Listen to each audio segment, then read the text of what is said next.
tema da minha mensagem você vai achar um tanto estranho, mas Deus, Ele nos surpreende. Eu tenho certeza que até o término dessa palavra, algo poderoso vai acontecer na sua vida. O tema da minha palavra nessa noite é quando o Estado se torna Deus. Deus com D minúsculo. Quando o Estado se torna Deus. Pastor, o Estado, o que tem a ver isso? Que até o final dessa palavra o Senhor possa te surpreender e falar poderosamente ao seu coração. Na realidade, tudo tem um propósito.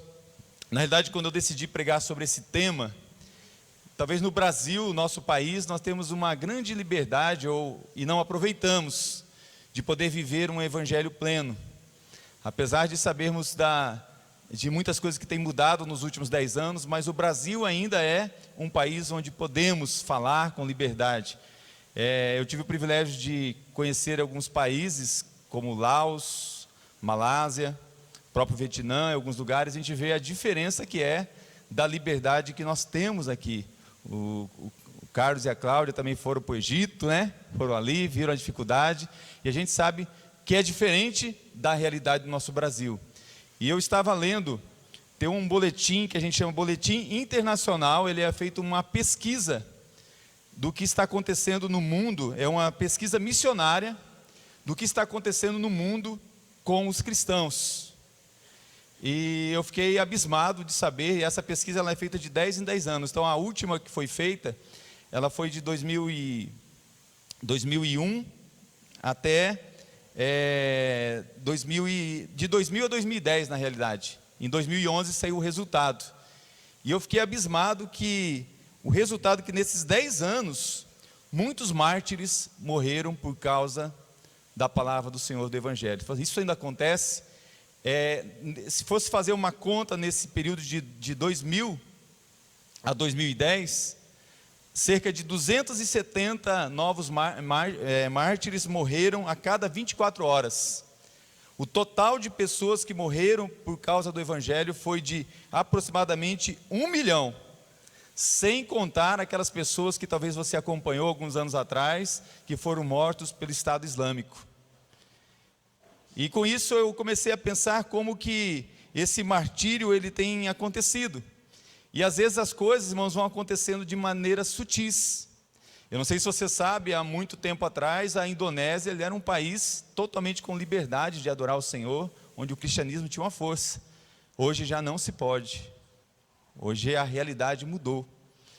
Um pastor, quando eu fiz um treinamento de evangelismo explosivo, acompanhei a história dele. Ele foi esquartejado em frente da sua família, mutilado. Ficou aquele montoado de carne no chão.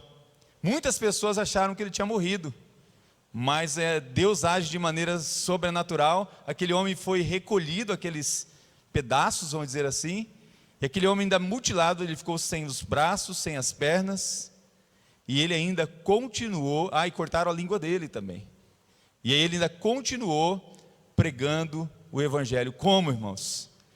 Ele de alguma forma conseguiu comunicar-se, e fizeram um carrinho para ele, e ele fazia com o ponta do braço, assim, apertava, soltava um folheto, e ali contava um testemunho dele, e ele ganhou muitas pessoas para Jesus. E eu comecei a pensar sobre isso, porque a gente escuta muito, às vezes você ouve palavra assim, o Brasil é laico, e essa palavra laico parece algo bom, e na realidade o meu sonho, porque eu acho que quando fala laico tem um lado bom e um lado ruim. Eu falo que é uma faca, ou melhor, um punhal de 2 gumes. Porque na realidade, quando se diz que um país é laico, uma nação é laico, ela está dizendo que essa nação ela é neutra no campo religioso, também conhecido como Estado secular. Tem como princípio a imparcialidade em assuntos religiosos, não apoiando nem discriminando nenhuma religião.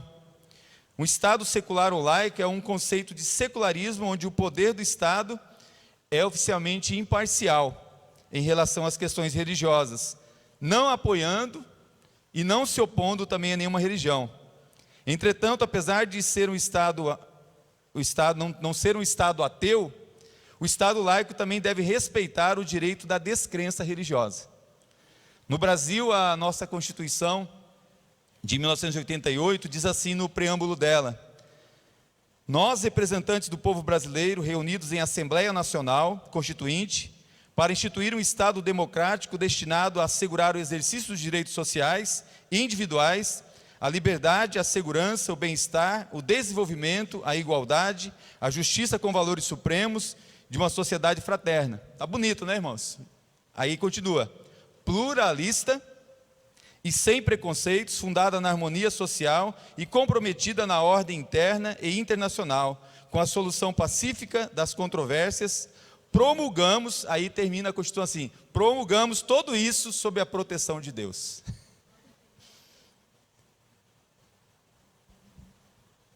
A gente, quando olha para isso e você começa a ver que na realidade, irmãos, as coisas são muito sutis. Eclesiastes fala: o que estraga o bom perfume é a mosca. Tem mosca aqui, irmãos. Mas eu não estou para falar nessa noite do Brasil, porque o Brasil está bom. O Brasil tem acontecido muitas coisas que acontecem nos bastidores, e que o Estado, onde as leis são feitas, muitas batalhas são travadas. Mas o que eu quero falar um pouquinho nessa noite é sobre a relativização do absoluto, porque isso tem sido como uma coisa que está se alastrando pela sociedade. Tudo que era absoluto se torna muitas vezes relativo.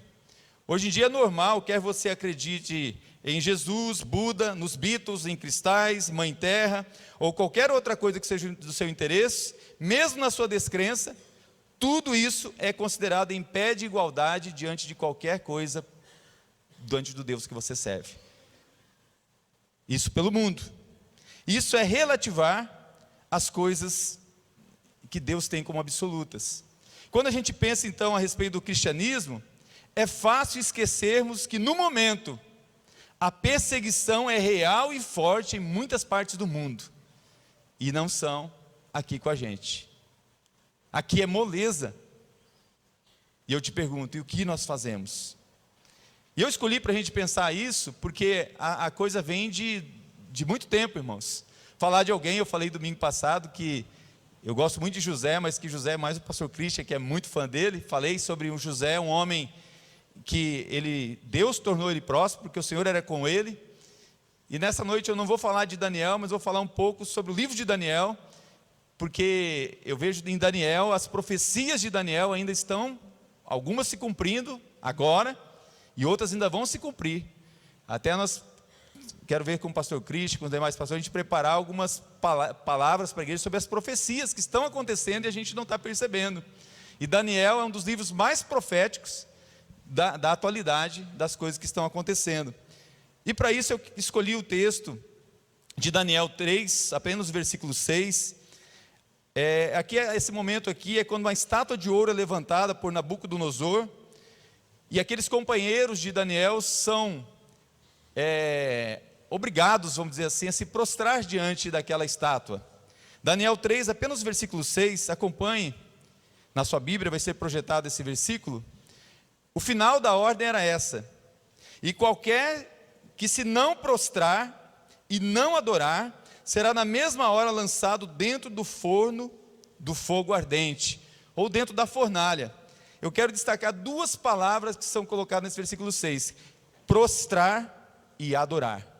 Qualquer um que não se prostrar e adorar. Algumas coisas que a gente não se vê mais falar, e até não temos pregado tanto, é sobre a vinda da besta, do anticristo, sobre algumas coisas que a Bíblia nos alerta que nos últimos tempos iam acontecer. Não vou pregar sobre isso, mas eu peguei a imagem dessa estátua, que seria também interessante a gente pregar sobre essa profecia outro dia, mas quero colocar a imagem dessa estátua, que Nabucodonosor, ele teve essa visão.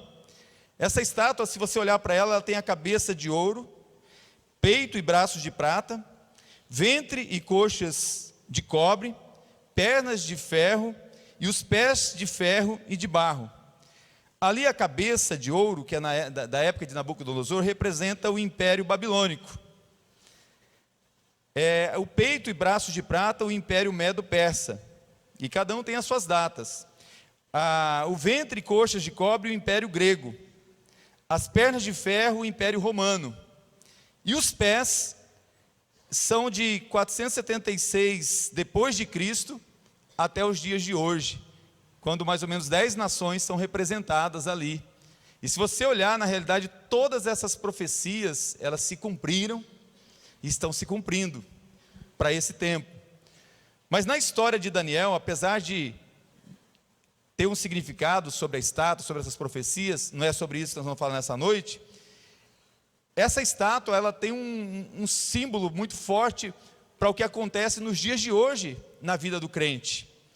Porque toda a história de Daniel e também de seus amigos foi permeada por uma extraordinária fé depositada em Deus para vencer toda a oposição que se levantava contra aqueles que se nomeavam o nome de Deus na sua vida.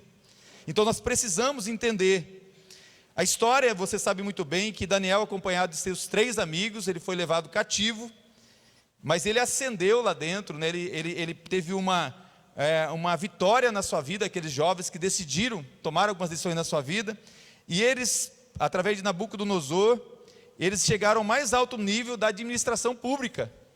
Eu estou falando isso, irmãos, porque talvez haja pessoas que têm interesse até de ser político, candidato político, e eu tenho ficado chocado quando até mesmo muitos pastores deixam o ministério e vão para a política, e não dão testemunho lá, e quando muitos irmãos políticos vão para lá também e não dão testemunho. Isso tem entristecido o Evangelho. Mas não é sobre isso também que eu quero falar. O que eu quero falar é que eles não se limitaram a manter uma devoção a Deus no âmbito particular. Eles decidiram se posicionar na sua fé contra a opinião geral e deram um testemunho público de grande destaque. Talvez algo que falta hoje na nossa sociedade. Porque a nossa sociedade, muito parecida com a época de Daniel, que teve um tempo de paz, ela é uma sociedade parecida, que tolera a prática do cristianismo. A nossa sociedade hoje, e eu não falo só aqui no Brasil, em muitos países ainda tolera a prática do cristianismo. Eu não estou falando da religião batista, ou outras religiões que nós conhecemos, cristãs. Eu estou falando a prática do cristianismo. É tolerado no nível pessoal, é tolerado até mesmo as atividades religiosas da igreja. No entanto, cada vez mais tem sido depreciado o nome cristão e até impedido de que isso seja feito publicamente. Hoje já está havendo esses impedimentos de publicamente você poder pronunciar o nome de Cristo.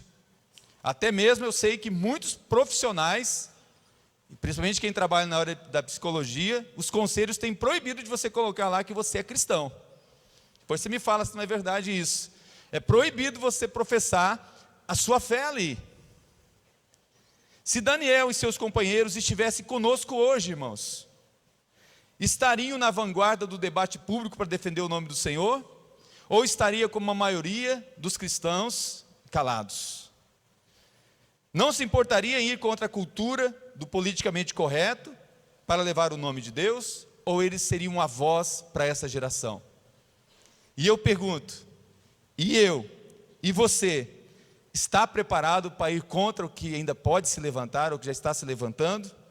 Você está preparado para ir contra o curso do mundo? Esses amigos de Daniel, eles tiveram uma posição diante do sistema, diante de tudo que acontecia. E cada vez que a gente fala de religião e Estado, o cenário é muito familiar, como na história lá atrás.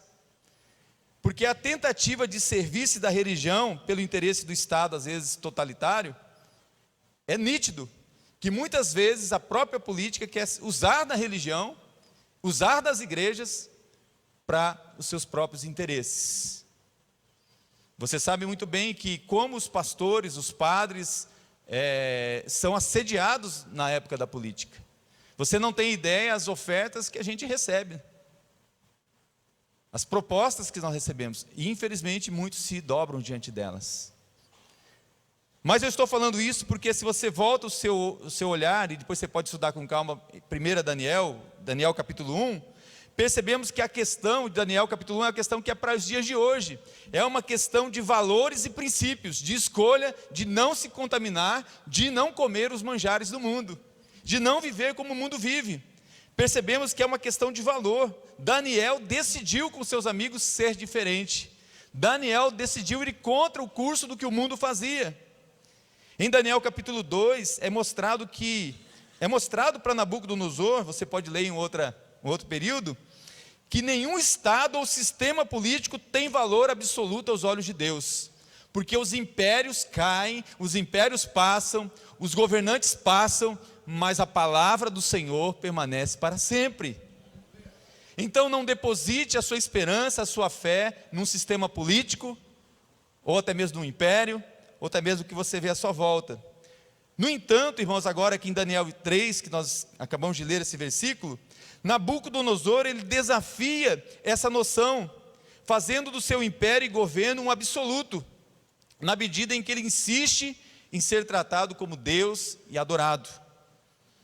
E assim, sabe o que Nabucodonosor está fazendo? É o que hoje as pessoas estão fazendo sorrateiramente.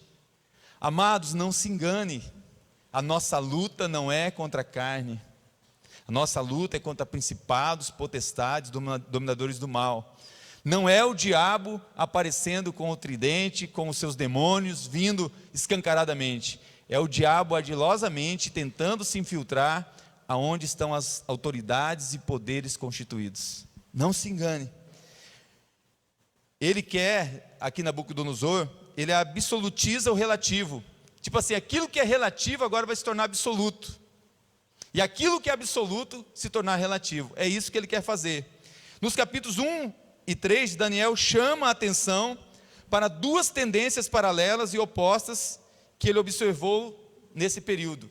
E essas são as mesmas coisas que nós enfrentamos hoje. Se você olhar as coisas que são relativizadas, coisas que eles querem colocar como valores diferentes, são as mesmas hoje em dia. Desde os tempos imemoriais, os candidatos óbvios de se opor contra o povo de Deus e contra Deus, são alguns que eu vou dizer para você: o Estado, o poder, a riqueza e o sexo. Você vai ver que os maiores problemas da igreja cristã foi quando o Estado se uniu ao Constantino, não ao Constantino nosso aqui, mas a história da igreja.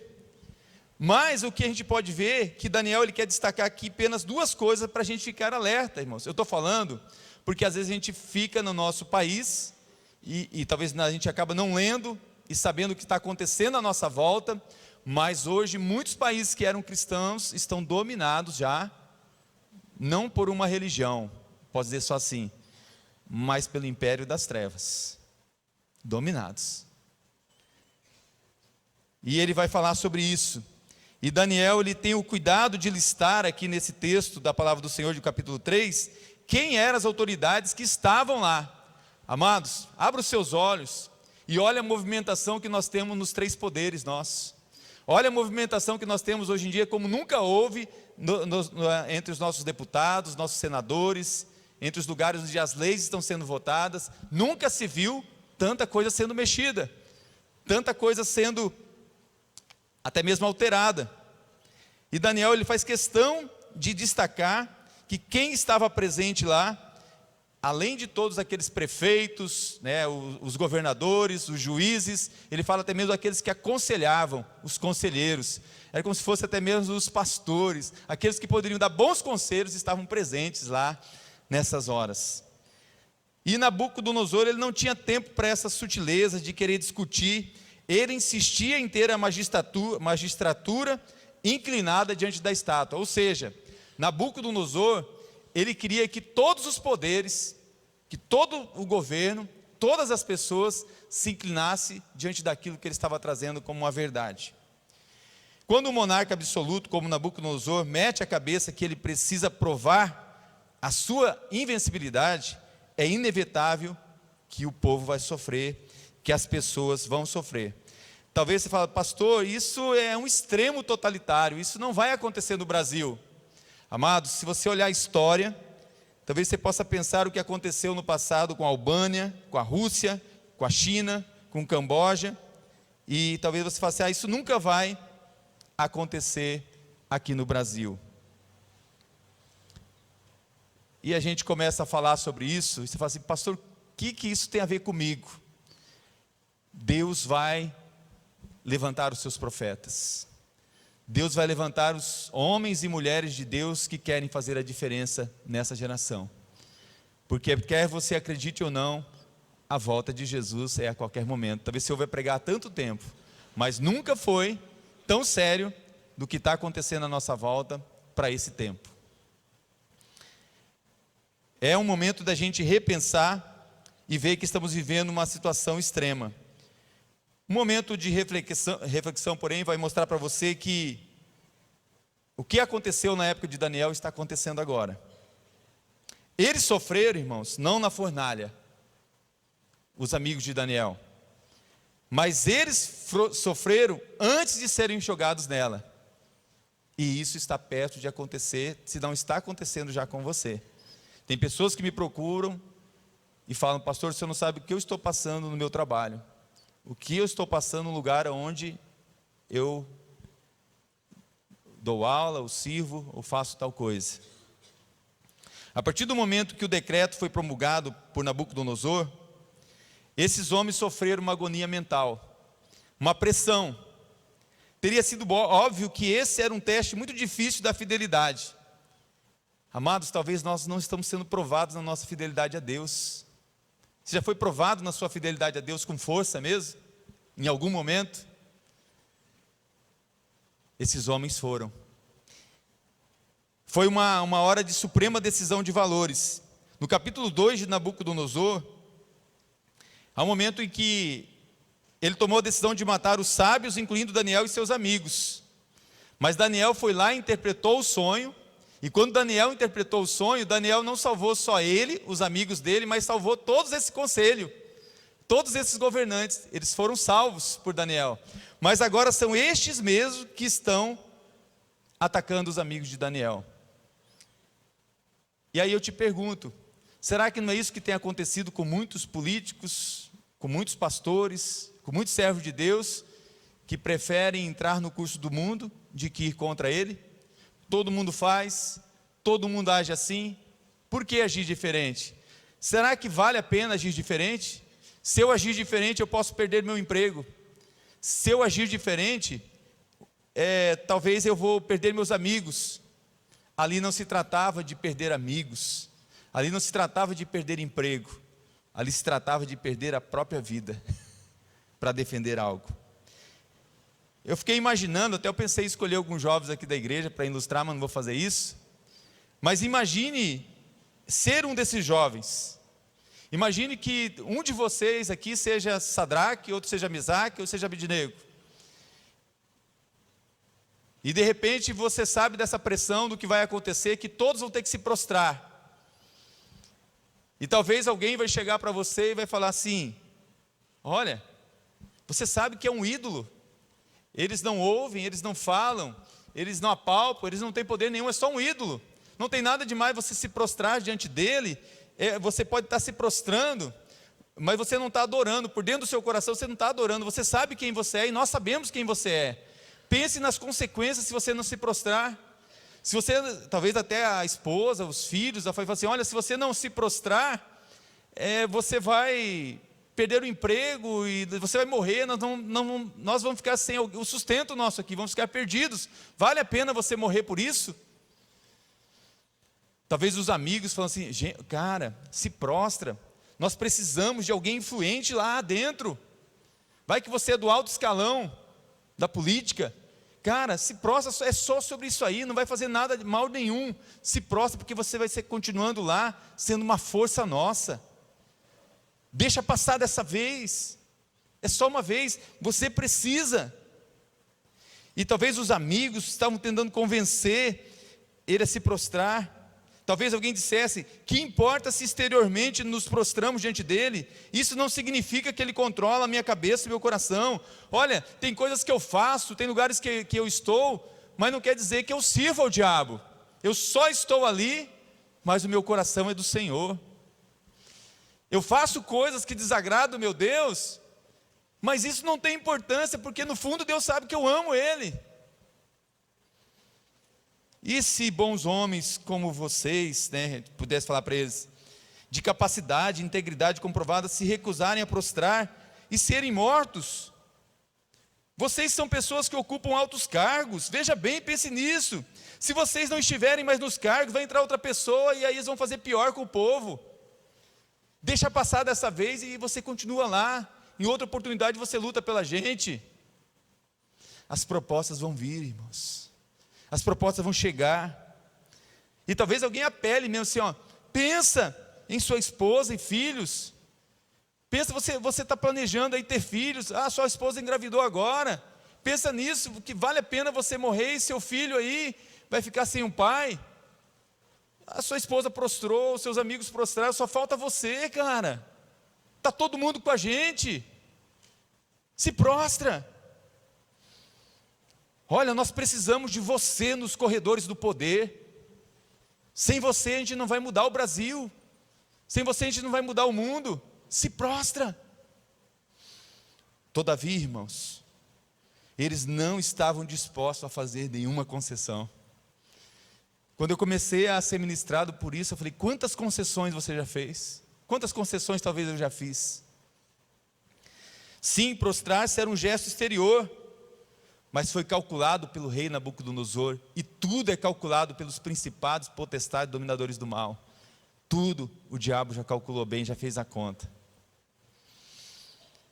Os 3 amigos estavam decididos a permanecer firmes. Isso não quer dizer que não sofriam, irmãos, que eles não tinham agonia mental. A pressão deve ter sido intensa, pois lutavam com as suas questões, com as suas mentes, com os seus medos. Passar pelo fogo, ser queimado, deixar a sua família. Não temos detalhes de como seus amigos e familiares reagiram, irmãos, mas não precisamos dispor de informações precisas para saber que era um momento terrível para eles, mesmo antes de entrar na fornalha, mesmo antes de passar por ela. Mas deixa Daniel contar para a gente. Acompanha na sua Bíblia em Daniel 3. Olha Daniel contando para a gente como que era esse momento. Daniel 3, de 1 a 3. O rei Nabucodonosor fez uma estátua de ouro, cuja altura era de 60 côvados e a sua largura de 6 côvados. Era uma estátua gigantesca, irmãos, como se fosse mais ou menos 30 metros de altura e uns 3 de largura. Era algo monstruoso. E o rei Nabucodonosor mandou ajuntar os sátrapas, os prefeitos, os presidentes, os juízes, os tesoureiros, os conselheiros, os oficiais e todos os governadores das províncias, para que viessem à consagração da estátua que o rei Nabucodonosor tinha levantado. Então se juntaram os sátrapas, os prefeitos, os presidentes, os juízes, os tesoureiros, os conselheiros, os oficiais e todos os governantes das províncias para a consagração da estátua que o rei Nabucodonosor tinha levantado. E estavam em pé diante da imagem que Nabucodonosor tinha levantado. A cena era devidamente impressionante, irmãos, dominada por uma grande estátua de ouro. Tratava-se não só de uma expressão de idolatria, mas a consequência é que você estava rejeitando o Deus verdadeiro para adorar um Deus falso. Esse momento ele era muito emblemático.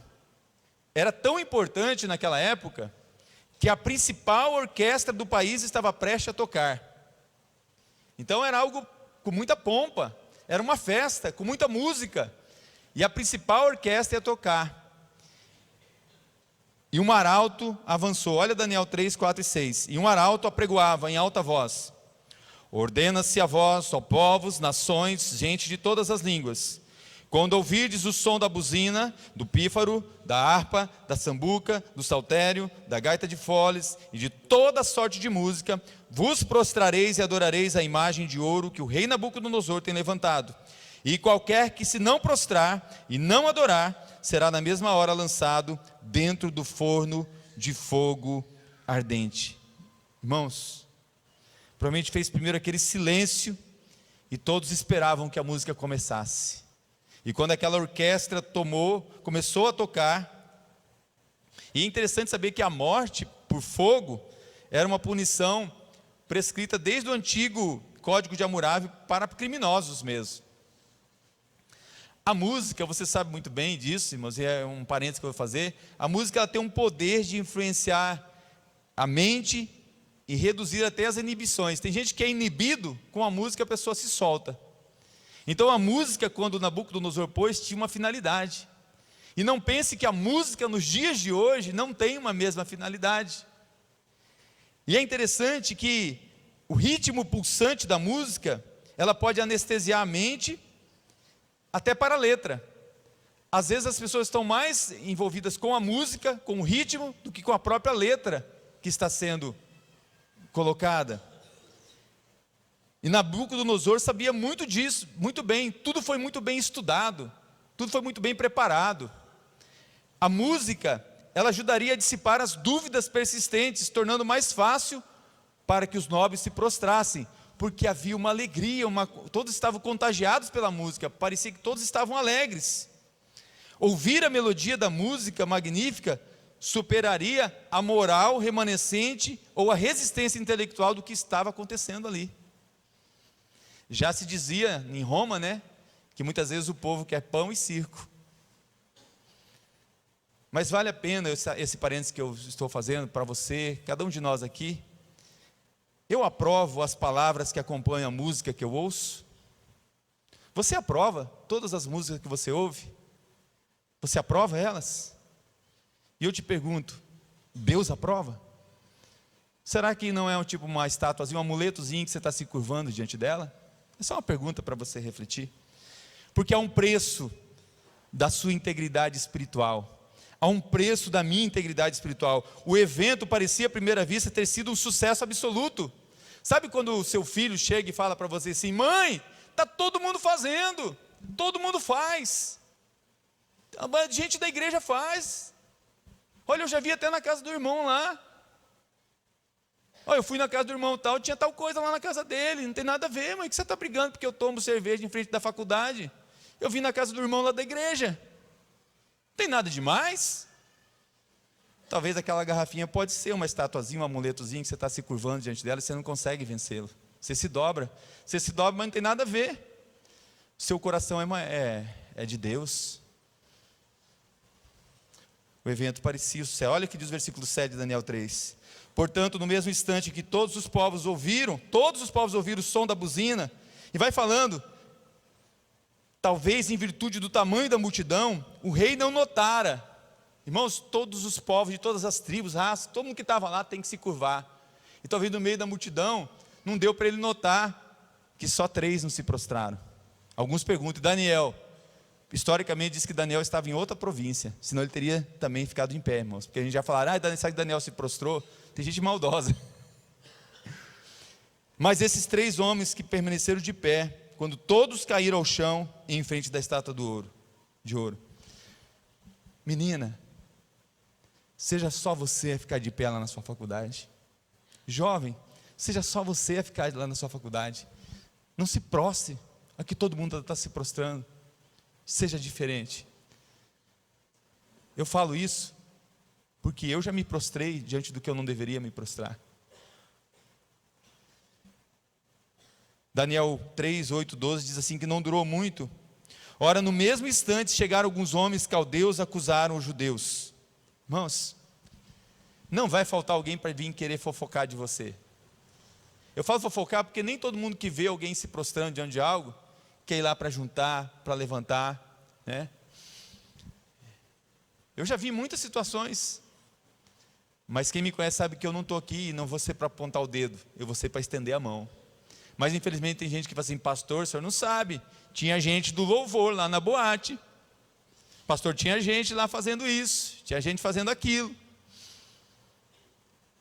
e a gente estende a mão, a gente levanta, a gente abraça, a gente acolhe. O que você estava fazendo lá que você viu?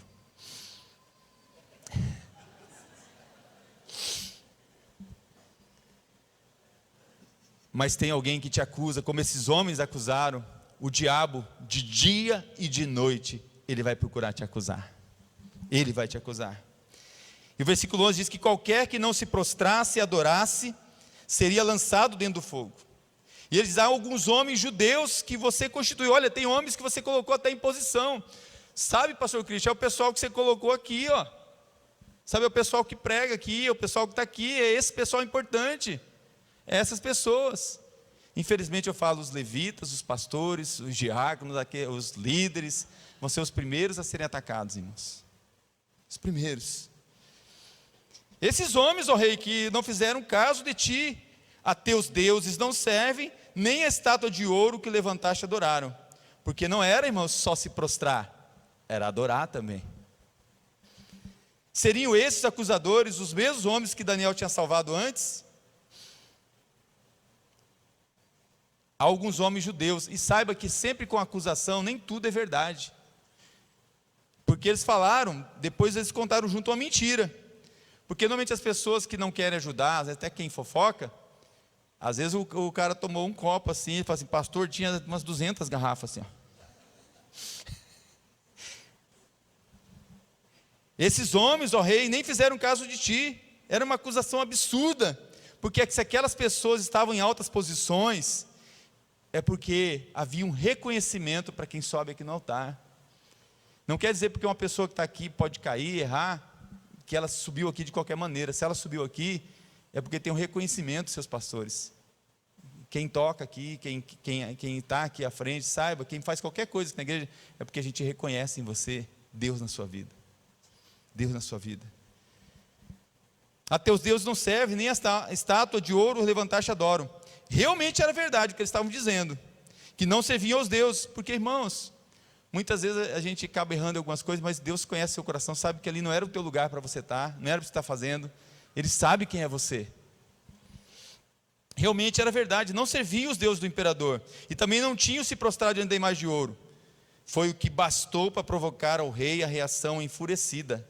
Olha o que diz Daniel 3, de 13 a 15. Então Nabucodonosor, com ira e furor, mandou chamar Sadraque, Mesaque e Abdenego, e trouxeram esses homens perante o rei. E falou Nabucodonosor e lhes disse, é de propósito que vocês estão fazendo isso?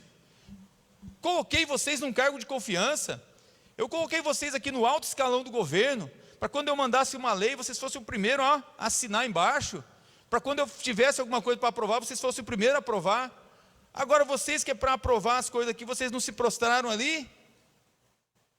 Disseram até que vocês não serviram, nem adoraram a estátua que eu levantei.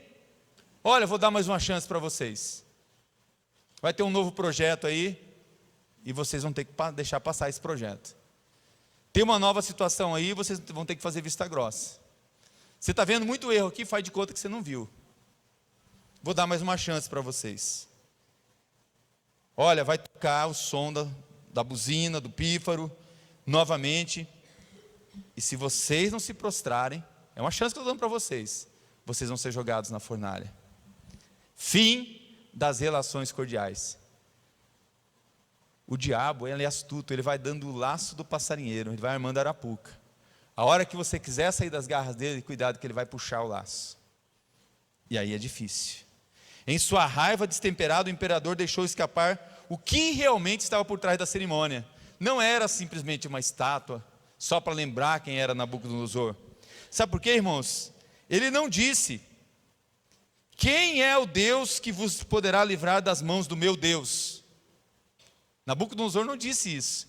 Se você olhar no texto, ele diz assim, quem é o Deus que vos poderá livrar das minhas mãos? Eu gostava de o pastor Cristian hoje me deu uma saudade, hein, da minha adolescência, de cantar algumas músicas aí, né? Mas tinha uma música assim, quem pode livrar como o Senhor? Ele é poderoso para te salvar. Quem pode livrar como o Senhor? A estátua de ouro não passava de uma representação do próprio Nabucodonosor, como no final ele destaca. E ele estava prestes, Nabucodonosor, a sofrer o maior choque que ele poderia sofrer. Porque olha só, responderam, versículo 16 de Daniel 3, responderam Sadraque, Mesaque e Abdenego e disseram ao rei Nabucodonosor, não necessitamos te responder sobre este negócio. Olha o versículo 17 e 18, eis que o nosso Deus, a quem nós servimos, é que nos pode livrar. Ele nos livrará do forno, do fogo ardente da tua mão, ó rei. E se ele não livrar, fica sabendo, ó rei, que não serviremos a teus deuses, nem adoraremos a estátua de ouro que levantaste. Irmãos, aqui, eles rejeitaram totalmente a declaração de Nabucodonosor, quando disse que o Deus deles não poderia livrá-lo. Eles não estavam preparados, irmãos, eu tenho certeza disso, para prescrever o que Deus faria. A situação deles é muito parecida de quando Abraão sai para sacrificar o seu filho Isaque. ele não sabe se Deus vai ressuscitar, ele sabe que Deus vai prover. Esses jovens, eles não sabiam fazer assim, olha, nosso Deus vai fazer assim, assim, assim. Mas pouco importando se Deus ia livrá-los ou não, eles disseram que não se prostrariam diante da estátua. Sabe o que é a questão aqui, irmãos? A questão fundamentava-se em princípios de moralidade. Eles sabiam quem eles eram. Eles sabiam que eles eram. Nabucodonosor nunca encontrara em sua vida um desafio calculado. Quando começou a sentir a sensação real que era impotente contra aqueles homens, porque o normal, irmãos, é todo mundo se prostrar, é todo mundo fazer. Não é normal um jovem se levantar, não é normal uma mulher, uma menina se levantar e falar assim, eu quero ser diferente. Decidiu Daniel no seu coração, quando era jovem, não se contaminar. E Sadraque, Mesaque e Abednego, esses mesmos decidiram também ser diferente. Até agora, Nabucodonosor pensara que os seres humanos fariam qualquer coisa para salvar a vida. Jesus passou por algumas coisas para você não passar, para eu não passar. Jesus sabe o que é passar pelo deserto. Jesus sabe o que é ter fome. Jesus sabe o que é ter sede. Jesus sabe o que é ficar sozinho. E Jesus sabe o que é ser tentado pelo diabo no deserto. Mas Jesus sabe o que é responder pelo poder da palavra. Como pode o jovem permanecer firme nos seus caminhos? Escondi a tua palavra no meu coração, para eu não pecar contra ti. O esquema de fazer eles se prostrar estava falhando. Eles não podiam, irmãos. O mundo pode relativizar qualquer coisa, mas há algo que é absoluto: o nosso Deus. O nosso Deus, o valor absoluto do nosso Deus. Uma das principais lições de Deus tentar ensinar ao rei por meio do sonho é que o seu tempo de governo é limitado. Gente, aos homens, a cada um de nós está ordenado morrer uma só vez, vindo depois o juízo. Todos haverão de morrer. Haverá um dia que todo joelho se dobrará e toda língua confessará que Jesus Cristo é o Senhor. Assim como um relâmpago que sai do Oriente e se mostra no Ocidente, assim há de ser a vinda do Filho do Homem. E ninguém pode mudar isso. E esse conhecimento perturbava ele, porque ele já sabia a história. Os impérios iam passar. Ia chegar um momento que os impérios iam ser esmiuçados. Uma pedra viria, isso a gente pode pregar numa outra hora. E dessa pedra, uma montanha nasceria e tomaria conta de tudo ali. Isso é uma outra história. A ira do diabo contra a sua vida, contra a minha vida, é ferronha, é feroz. O diabo está como um leão buscando a quem possa tragar. O aquecimento normal da fornalha já era suficiente para cremar as pessoas. Mandou ele aquecer a fornalha a tal temperatura que quem foi levar já morreu antes. O Senhor não quer só salvar a gente das fornalhas da vida. Ele quer nos salvar do fogo do inferno.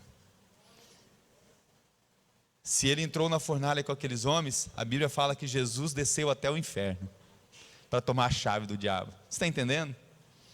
Que é o Deus que você serve? Daniel 24, 3, 24 diz assim: então o rei Nabucodonosor se espantou e se levantou e falou e disse aos seus capitães, porque ele pegou e jogou aqueles jovens lá. Aqueles que foram jogar morreram. Aí o versículo 24 fala assim: não lançamos nós 3 homens atados dentro do fogo? Responderam e disseram ao rei: é verdade, ó rei. Respondeu e disse: eu, porém, vejo 4 homens soltos que andam passeando dentro do fogo, e nada há de lesão neles, e o aspecto do quarto é semelhante ao Filho dos deuses. Eu gostei muito hoje de manhã quando o Paulo, a Thaís e o Bernardo falaram: pastor, nós fomos para aquele quarto, para aquele hospital para operar, e havia uma presença lá com a gente, e esse 4º homem estava com eles lá na cirurgia, 28 dias no hospital, mas o Senhor com eles lá. E então se chegou Nabucodonosor à porta do forno de fogo ardente, falou e disse: Sadraque, Mesaque e Abednego, servos do Deus Altíssimo, saí e vinde. Então Sadraque, Mesaque e Abednego saíram do meio do fogo. Foi um momento de grande conflito emocional, de crise para Nabucodonosor, porque ele tinha que reconhecer que havia um Deus verdadeiro maior do que ele, e que ele mesmo tinha que se curvar, se prostrar diante dele. A Bíblia fala que os demônios, eles também creem, sabia disso? Só que eles estremecem diante do nome do Senhor. Daniel 3:27 diz: e juntaram-se os sátrapas, os prefeitos, os presidentes e os capitães do rei, contemplando esses homens. Olha o que eles viram nele, irmãos. E viram que o fogo não tinha poder algum sobre os seus corpos, nenhum só cabelo da sua cabeça. Sabe quando você chega perto do fogo, eu com meu cabelinho fininho assim, chegasse já na hora, ia, igual que quando você queima a pena da galinha, né?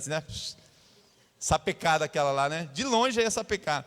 Olha, um só cabelo da cabeça deles se tinha queimado, nem as suas capas se mudaram, nem cheiro de fogo tinha passado sobre eles. A experiência toda foi absolutamente enervante. Sabe por quê, irmãos? Não é por causa da fornalha, não é por causa dos três, é por causa da quarta figura lá dentro, é por causa de quem estava lá. Quando alguém desafia Deus e diz: quem é Deus que vos poderá livrar das minhas mãos? Para seu absoluto horror, ele descobriu que havia um Deus nos céus que podia fazer exatamente isso.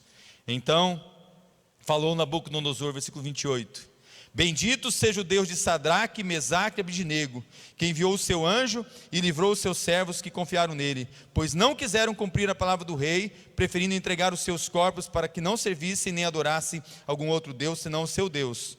Por mim, pois, é feito um decreto, pelo que tal todo povo, nação e língua que disser blasfêmia contra o Deus de Sadraque, Mesaque e Abidnego seja despedaçado, e as suas casas sejam feitas em monturo, porquanto não há outro Deus que possa livrar contra esse. Então o rei fez prosperar a Sadraque, Mesaque e Abidnego na província da Babilônia. Meu sonho é que seus colegas de universidade, seus colegas de faculdade, seus colegas de trabalho, os seus funcionários, as pessoas, os seus alunos, as pessoas à sua volta, possam olhar para a sua vida e dizer assim: não há um Deus verdadeiro como o Deus desse rapaz, não há um Deus verdadeiro como o Deus dessa moça. Nós devemos servir a esse único Deus, porque Deus está na vida dele, e Deus verdadeiramente é com ele, é por ele. Uma coisa que eu tenho aprendido: Deus nem sempre vai fazer a gente entender tudo o que acontece na nossa vida, mas uma coisa que nós temos pregado aqui, você vê, volta e meia Deus está direcionando, a gente nem combina as palavras, é Deus, o Espírito Santo que traz, mas princípios, irmãos, é uma coisa que você vai ver a gente pregando aqui muito forte. Aqui é uma questão de princípio. Deus é o grande libertador, mas Ele não nos livrará de termos de tomar nossas próprias decisões, não porque Ele é fraco, mas porque Ele quer que nós sejamos fortes. Não podemos nos mostrar fracos na hora da batalha.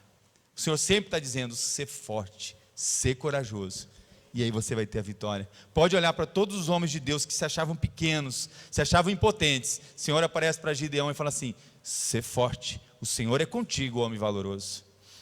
Deus chega para Josué e fala assim: não temas, não te apavores, não te espantes, ser corajoso. Os pais, quando você tem filho pequeno, criança, a gente toma decisões por eles. Mas filhos, seus pais já lançaram princípios sobre vocês. É a sua hora de tomar a decisão. É muito triste quando a gente vê os pais já com aquele marmanjão do lado lá, que nem trabalha, fica só tomando tereré e não manda nem o currículo para procurar emprego, e o pai tem que decidir até o que ele vai comer, o que ele vai vestir, a mãe toma decisão por ele. Seu pai e sua mãe não vai poder tomar decisões cruciais para a sua vida, quando a fornalha chegar. Ou é céu ou é inferno, a decisão é sua.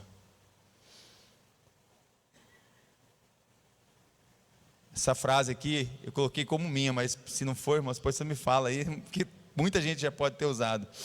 Deus pode nos livrar das fornalhas da vida, mas também pode nos livrar na fornalha. Você entende isso? Deus pode impedir de algumas coisas acontecer na sua vida, mas se acontecer, há uma promessa. O Senhor diz: eis que estou com você todos os dias da sua vida. Eu não vou te deixar. Eu não vou te abandonar. Você vai passar por uma cirurgia? Eu vou estar com você. Você vai passar por um teste difícil? Eu vou estar com você. Você vai passar por um câncer, um deserto? Eu vou estar com você. Não importa o que você passe, seja pelo rio ou pelo fogo, eu vou passar por você. Eu vou passar com você. Deus pode nos livrar, mas nem sempre toma essa opção. Muitas vezes, Ele quer que a gente entenda que tudo tem um preço. Até mesmo a salvação. Opa, pastor, a salvação não é de graça? É. De graça sois salvos. Isso não vem de vós, é dom de Deus. Você não pagou, mas não é barato. O preço foi muito alto. Não é porque é de graça que é barato. A salvação não pode ser ganha ou merecida. É um dom de Deus para ser aceita pela fé em Cristo. Mas porque é gratuito, não significa barato. Muito pelo contrário. Tem o objetivo de dizer que a salvação é tão valiosa, presta atenção nisso, a salvação é tão valiosa, que se você recebê-la como presente, acarretar a perda de tudo mais, você seria tolo em não aceitar essa perda. Você está entendendo?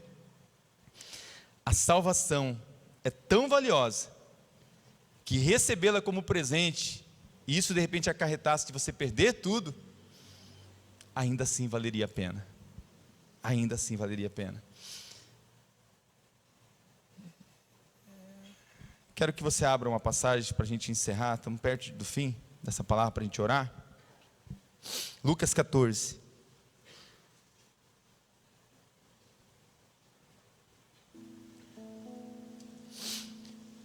Por que, pastor, que o senhor trouxe essa palavra com esse título? Quando o Estado se torna um Deus. Há muitos lugares, irmãos, que não tem, muitos países, muitos continentes, que a constituição deles, as leis dos países deles não permite, não dá essa liberdade que nós temos de servir ao nosso Deus. Vamos remir o tempo, vamos aproveitar esses dias. É tempo de multiplicar, é tempo de colheita, é tempo de fazer discípulos, é tempo de avançarmos na pregação do Evangelho. Há muitas pessoas morrendo sem Cristo, há muitas pessoas indo para a fornalha, sozinha. Lucas 14, 26 e 27, assim: se alguém vier a mim, e não aborrecer seu pai e mãe, e mulher, e filhos, e irmãos, e irmãs, e ainda também a sua própria vida, não pode ser meu discípulo. Essa palavra aqui, não fique achando que é para todos, irmãos. Essa palavra é para quem quer ser discípulo de Jesus. É para quem quer ser Sadraque, Mesaque e Abednego. Não se ofenda com ela. Eu vou dizer para você, é para quem quer ser discípulo. E qualquer que não levar a sua cruz e não vier após mim, não pode ser meu discípulo. Milhares de crentes foram confrontados e ainda são confrontados a cada dia com essa escolha. No início da sua vida cristã, um dia você teve que fazer essa escolha. Talvez as pessoas precisam fazer hoje essa escolha. Eu olho para a vida de Saulo de Tarso, que se tornou Paulo. Ele viu que a salvação é um dom gratuito. Igualmente, é claro que ele viu que quando você recebe essa salvação, você começa a entender a presença do Espírito Santo na sua vida para enfrentar situações. Há uma outra frase que eu quero que você leia essa frase, que eu vou terminar depois orando. Deus não nos ajuda a enfrentar situações teóricas, mas sim reais.